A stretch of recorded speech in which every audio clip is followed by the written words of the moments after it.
What's up, guys? Today we had a viewer request us to do a video on how to run a Powerprobe and how to use it. So we got an old truck here and we've been doing some electrical work on it, so what a great time to shoot a video. What we have here is the Powerprobe 3. We're going to show you guys how to work this bad boy. So come on.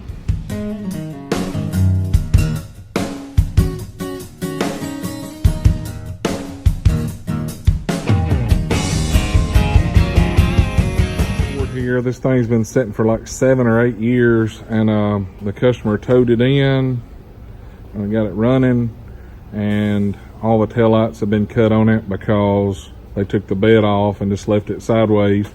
And come to find out, the reason why this truck was parked for so long is the high pressure fuel pump that's on this side of the rail was actually out, and they replaced the fuel pressure pump in the tank back there, which is the low pressure pump.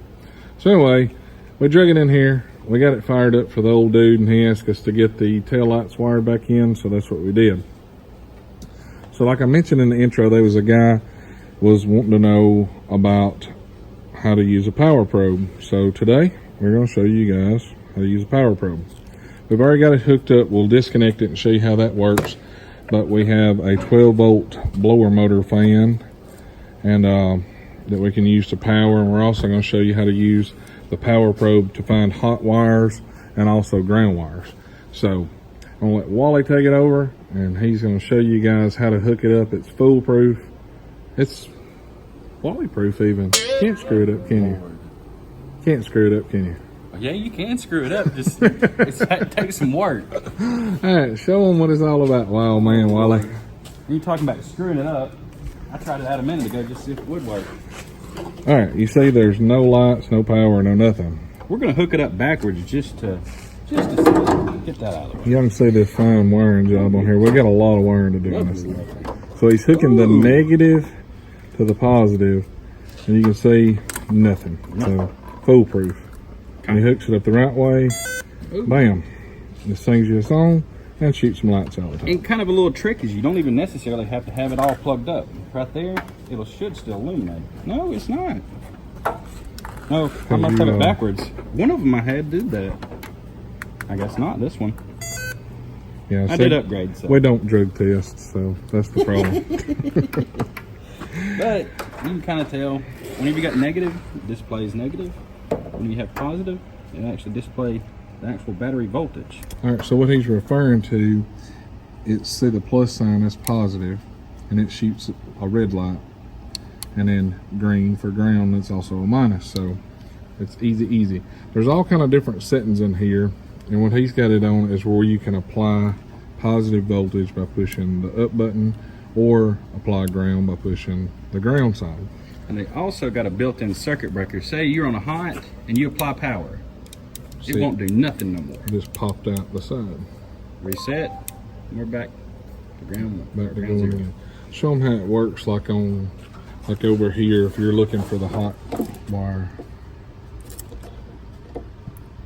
Shows battery voltage. This one right here, well, shows ground there.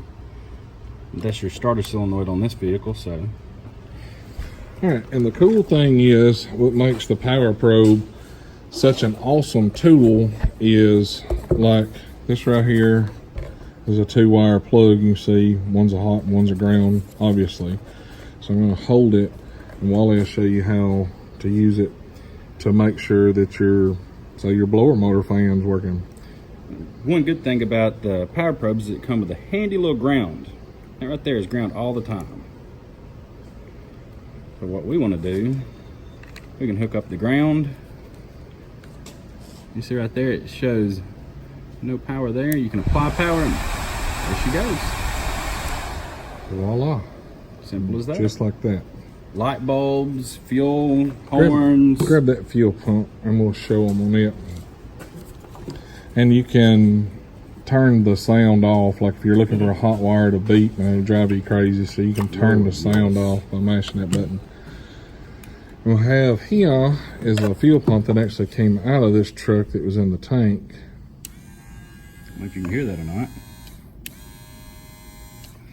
Let them hear the beep. See how annoying that is.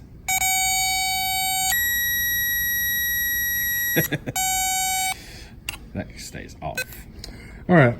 So a Powerprobe is a very, very, very useful diagnostic tool that we use a lot. Just like on this truck, let me go back here because Wild Bill's still soldering these wires together. Hey, brother. What's up? I was telling him how good a job you've been doing.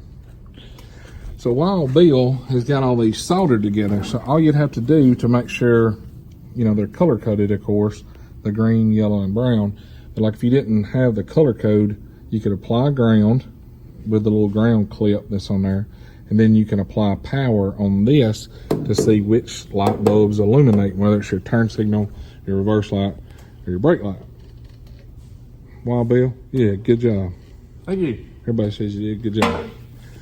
All right, so another addition that you can add to your arsenal, besides just a regular digital voltmeter, which is a great tool, is the Powerprobe. And it does a lot of the things that a voltmeter will do, but there's still a lot lacking in a voltmeter that the Powerprobe can apply. Another tool that we're going to talk about in another video is the load probe. Tell them how awesome the load probe is. That right there with a good fluke, priceless. And actually, the new, if I'm not mistaken, the new Powerprobes, I think it's what, 4, or are they on the 5th generation I've got yet? the 4. Yeah, I've got the 3 and the 4. They got what they call a short finder. Never used one. Don't know how it works. Some people, maybe you can comment down there and let us know I'll if have it works to for show y'all. you one because I got one. You have one? In that box. I've never used one. Let me show you guys what the load probe looks like.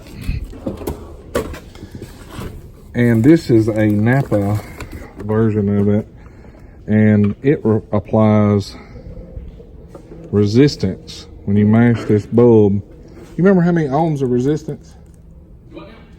Do you remember how many? It's 25 whenever you press the button. 25 ohms? Yeah, 25 ohms, and that's supposed to create enough load. It applies, you know, resistance. Wally said he thought it was 25 ohms to the circuit. And like a prime example of how awesome that was working on a Jeep one day, and we was getting power through the wire, but once you put a little bit of resistance on it, she'd cut out. So Voltage fall off. that's it. All right, guys. So that's our little quick video on how to work the Powerprobe. Hopefully you guys enjoyed it. Like always, check the links in the description, some cool tools and discount codes. And if you're not subscribed, click that subscribe button right down there. Hit that thumbs up. It's totally free. But now it's time for us Get back to work. to get back to this hot rod. Joy.